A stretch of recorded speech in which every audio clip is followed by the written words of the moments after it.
Dr. Karma here. Today we are going to be talking about titles and introductions, and for this to work best, you need to have read our class reading about titles, intros, and conclusions. Though we're not really talking about conclusions for this talk. Titles and introductions are absolutely the most difficult things to write. That title, though, it's the last thing I write. It takes me a really long time to find the right one, but it's very important. When I go to a conference, there's 20 different presentations in 20 different rooms happening at the same time all day. And the only thing that I can judge on for which of those rooms I'm going to be in is the title of the papers that are being given. So those titles have to catch my attention. They have to tell me what I'm going to learn and actually tell me that I'm going to learn hopefully something new. What you're reading every day is also depending on the titles. I know we shouldn't judge a book by its cover, but you choose which stories that you're going to read every day based on that title. That introduction then can make you or break you. If somebody doesn't like your intro, they don't have to keep reading. And that intro can just do so much. Sometimes when I'm reading a publication that I really like, even if it looks like from the title the piece is going to be something that I'm not into, I'll say, well, I'll read the introduction just to see if this author can convince me I am interested in this. And the best writers can find a way to make me interested with a really good introduction. If you have a really good introduction, too, you're starting off strong, right? People are already liking this. They're thinking, hey, this is good. If it's a teacher reading it, then they're thinking, hey, this is an A. And you then have to fuck it up later to get that impression out of their head. But if you start badly, if your title is Essay 3 and your first sentence is Since the Dawn of Time, you are not going to be able to save this. You're not going to be able to pull up out of that nosedive to get that A. You will not. You just can't. All right, so let's look at some actual examples here. These are some recent intro sentences that I liked. That I just took some stuff off my desk that I'd read. I read a book that started with "A girl always remembers the first corpse she shaves." Well, I would hope so. That got my attention. I read that book, and it was great. This is not only about how boy meets girl, it's also about how boy flies straight past girl and chooses instead to try to have sex with a lamppost. That was from a Popular Science magazine, and it was actually about how our sort of light pollution in cities affects the lives of animals. And it could have had a really boring intro, but instead it had that first sentence, and that was great. The New Yorker that I was flipping through had a first sentence that said, on September 19th, 1983, during Lebanon's long civil war, the Reagan administration ordered Marine peacekeepers to open fire on Muslim militias in the mountains overlooking the city. I had many questions. First of all, I was a little kid in 1983. I don't know anything about this. Second of all, if there was a civil war, why were our Marine peacekeepers there, and then why would they open fire on what I assume is part of the Civil War?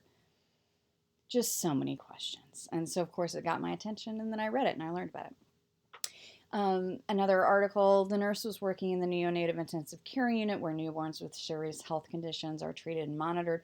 And that story was about something that happened to that nurse that day and being able to save a baby, but it starts us in this tense situation. All of these were for educated lay audiences, so I didn't pull anything scientific or technical off my desk, since most of what you're going to be writing for me is for educated lay people.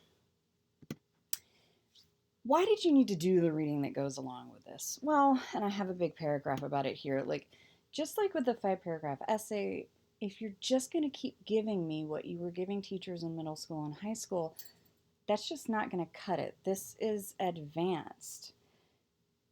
If you could just keep writing with those same techniques, opening with a generality or whatever, then you wouldn't have to take a writing class from me. You would be great at everything, and you would have been great at everything since about grade 7.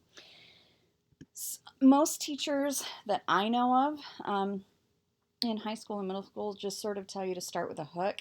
And they might give you more examples than that. But what my students seem to remember is start with a hook. And then when I ask them, well, what is a hook? They're like, I don't know, something to catch the audience's attention. I'm like, okay, but how do you do that? And they're like, I don't know. So starting with a hook doesn't help. We have to get to the specifics. And that's why that sheet is there, to give you the specific ways actually to hook that audience in. So there's a bunch of things that we're not going to do in intros and conclusions. The sheet goes over those. I'm going to show you some things not to do in intros in this presentation, but I also want to address how long intros and conclusions should be. And the answer is as short as possible.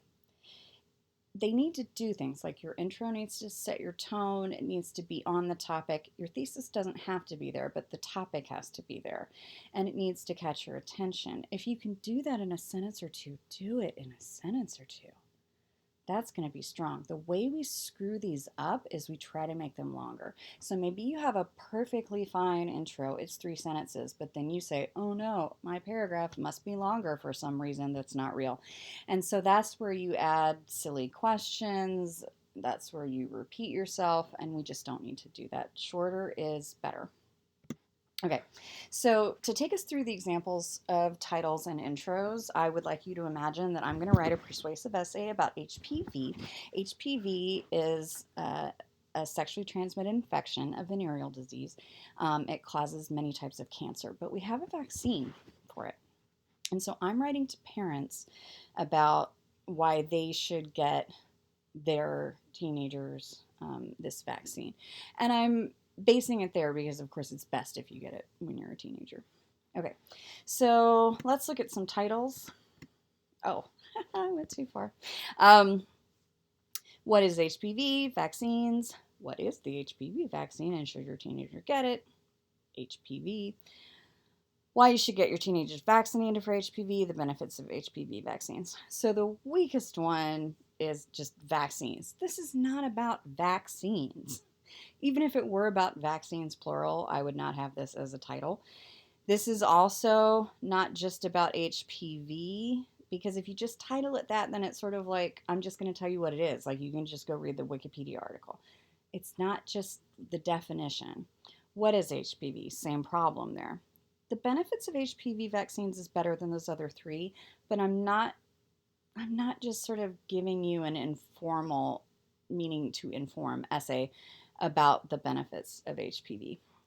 Instead, I'm going to choose between these 2. And they're really the same title, but one is in question format.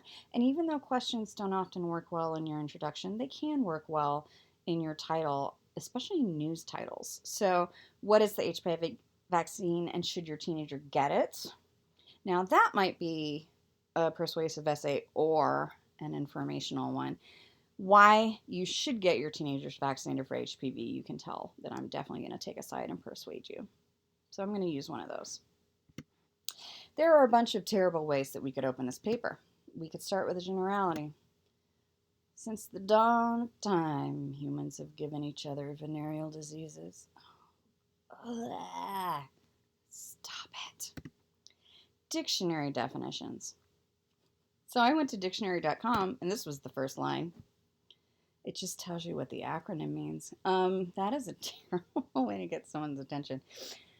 Many years ago, a student wrote an essay about her relationship with her father, and she started the essay with Webster's defines a father as, and she defined it. And I'm just sitting there with that going, what am I supposed to do with this? Like, you should only ever define a word for your audience if they don't know that word. And even then, you should know that word enough to define it in your own words. If you define a word, you're saying, hey, audience, I don't think you know this. If you're telling your audience, I don't think you know what the word father is, then I don't think your audience can read. Because kids know what a father is before they can read. So I'm just picturing myself, the teacher, like reading this. Father. Fought her? Like, how dumb am I if you need to define that word for me? It's insulting. Stop it. A fact that we all know, or an opinion we all share, and by all, I don't mean all everybody. You can always find some dummy. But, fact that most of us are behind. Your reasonable audience. There are many different kinds of sexually transmitted infections, which should be avoided. You do not have my attention. Complete disregard for your audience. Now, I'm going to show you a bunch of different ways that I could start this paper to parents. I'm not going to start this paper to parents this way. Now, I wrote this. I can write like this. I need to know my audience because my parents are going to put that straight down unless they're doctors and scientists, and they're going to go read something else. The message will not come across if I start this way. Starting with a question or second person. Have you ever had a sexually transmitted infection? Stop it. There are very few times that you can effectively open with a question to your audience, and it has to be a question that you're really asking them. The answer is supposed to matter to them, and it would be something where, if you're writing it to me, you're wanting me to be willing to share that thing. This is a question that's going to turn off your audience. It might offend your audience as well. You don't need to make something relate to me by asking if I've ever had the experience. Just like I don't really love intros that start with imagine you're a blah blah blah person. Just tell me about someone who is that person. And let me empathize that way. Let's look at the strong strategies from the sheet. So a relevant quotation. Here I looked up a quote from a doctor from the University Medical Center in Chicago. She said, if you have sex now, had sex in the past, or will have sex in the future, there's an excellent chance you've have, or will someday get HPV. If that doesn't get your attention, I do not know what will. That's sort of a mix of a quotation and a startling fact. I can start with an anecdote. Anecdote is a fancy word for story. My friend was shaken to the core. She learned that her husband had cheated on her when her doctor told her she had cervical cancer caused by a sexually transmitted infection, HPV. Is that a true story? Yes, it is. And that will get your attention. Very strong opinion. I gave you an example in the reading. That's when I was saying that those states that won't have sex ed shouldn't get federal funding to then fix the problems caused by their lack of sex ed. I can start with an analogy that's a comparison. So here, this is more than just one sentence because I needed it to explain what happened. When the U.S. realized that more soldiers were being taken out of combat because of sexually transmitted infections than death, injury, and other diseases during the Civil War, it instituted detailed education and treatments for the soldiers and the women they interacted with. The rates went down. Over 100 years later, in the face of high STI rates, the U.S. continues to rely on abstinence-only education, which is correlated with much higher rates of teen pregnancy and STIs. We should learn from our foreparents. This is an analogy. It's also a startling fact. Most people don't know that what took most soldiers out of the war was STIs, STDs, venereal disease, however you want to say that. And that should get their attention. And then it should also make you think, if we figured out how to handle this over 100 years ago, why are we doing it so badly now? I can start with an illustration. So here I'm painting you a picture. A 16-year-old rolled up his sleeve for his HPV vaccine. The nurse smiled. Your mom is on it, she said. You're the first boy in our medical system to get this. He looked at his mother, grimacing and refusing to give her the win. Is this a true story? It is. I'm the mom. You can start with your counter argument, and this is actually the strongest way to deal with counter argument is right in the beginning. So here we've got a pastor saying that giving our girls the HPV vaccine will encourage them to have sex before marriage. And then I start to counter that. Even if our children are perfect, though, can we guarantee their spouses will be? Do we want a very common mistake to result in our children developing deadly cancers and we could protect them now? This is an actual counter argument to the HPV vaccine. People, when it was developed, and it was developed for women first, people went on those 24-hour news networks and they were saying that, and I'm paraphrasing, that if we vaccinated our girls against HPV, that they would become super sluts. That never made any sense to me. And part of why it didn't make any sense to me is because most people don't know what HPV is. And I don't know a single person who's like abstaining until marriage because of HPV. That's not what people are afraid of. If you have a kid who's like, I would do every single member of the senior class, but damn, that HPV, like, that's not what's happening. Now, I'm making fun of this position, and I do think it's stupid. I think it is sex negative. I think it is idiotic. But if I'm writing to parents, some of those parents are going to hold that conservative position.